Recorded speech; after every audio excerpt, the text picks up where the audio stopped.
Enesearmastus ehk sinu kõige tähtsam suhe. Enesearmastus ei ole egoism. Enesearmastus on puhas, tingimusteta hoolimine iseendast. Ja samal ajal, kui sa valid iseennast, siis sa saad valida ka teisi. See on enesearmastus. Tasakaal oma sisemaailma ja välise maailma vahel. Enesearmastusega on väga tähtis teha tööd, kui sa soovid saavutada täielikku rahulolu ja tasakaalu oma sisemaailmas. Miks hävineb enesearmastus? Kui väike laps sünnib, siis ta on ju täielikult endaga kontaktis ja armastab ennast tingimusteta sellisena, nagu ta on. Aga siis hakatakse temas pettuma.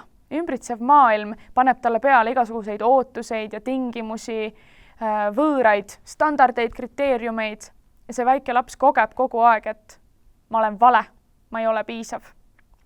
Siis tekivad ootused iseendale, mingisugused lubadused iseendale, mida alati ei suuda täita.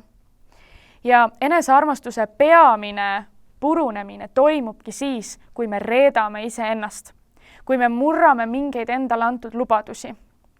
Endale antud lubadused näiteks. Homsest ma hakkan jooksma, homsest ma hakkan dieeti pidama ja nii edasi. Ja need võivad olla ka sellised alateadlikud, mitteteadvustatud lubadused. Ja mida rohkem sa siis ennast reedad, seda rohkem see enesehinnang hävineb.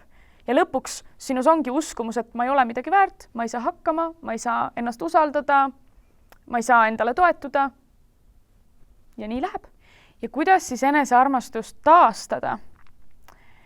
Soovitan kõigepealt, pane kirja, mis on need hetked, kus sa oled enesearmastuse kaotanud, kus sa oled ennast reetnud ja kus sa reedad ennast iga päev. Kõigepealt tuleb teadvustada neid momente, et sa saaksid selle ära lõpetada.